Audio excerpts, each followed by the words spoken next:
Um, okay, we know the values that they start at. So the charge on our capacitor starts at the capacitance times whatever the voltage of the supply was. Our voltage across our capacitor starts off at Vs because that's where they finished whenever they were charged. Okay.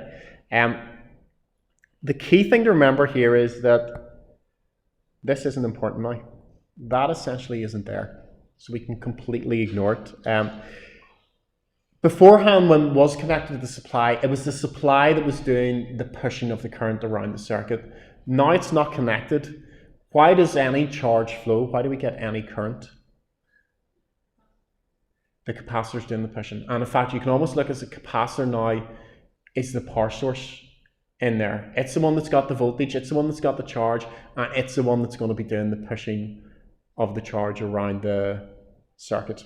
Okay, so there's a voltage on it. All this charge is built up here.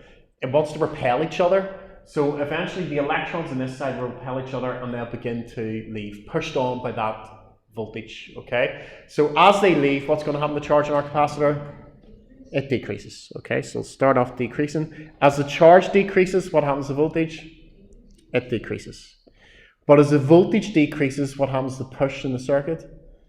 It decreases. And if the push is less, the charge won't flow off as quickly. So the rate at which it decreases will decrease. And we end up with a curve that looks like that. Okay, and as voltage and charge on the capacitor are directly proportional, the voltage will do the same thing.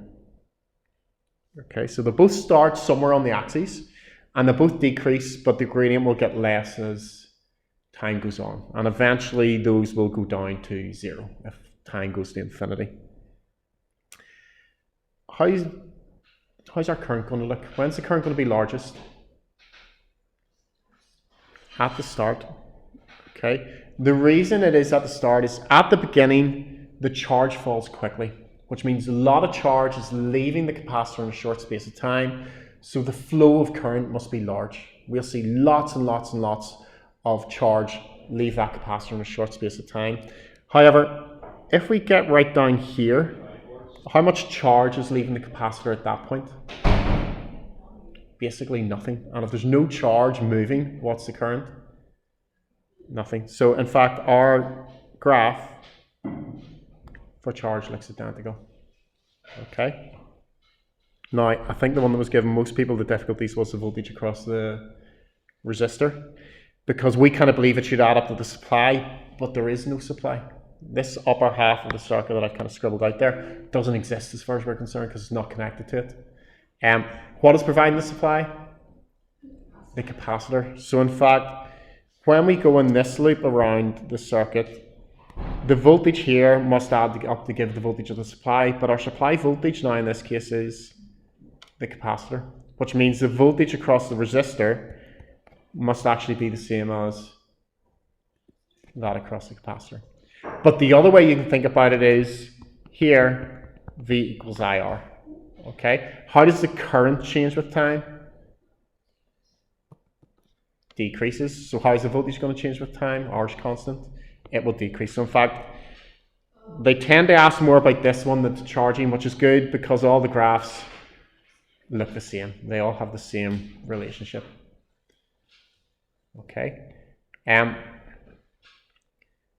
The initial values for charge we just take from where they would have been when it was charged up. Okay, so we take the voltage to be the supply voltage, the charge to be the supply voltage times the capacitance. That then means this also starts off at the supply voltage. We can then work out the current using this value. So the initial current is just once again going to be the supply voltage divided by the resistance of the resistor. Okay, at the initial values. Okay. Cut. How do I do it?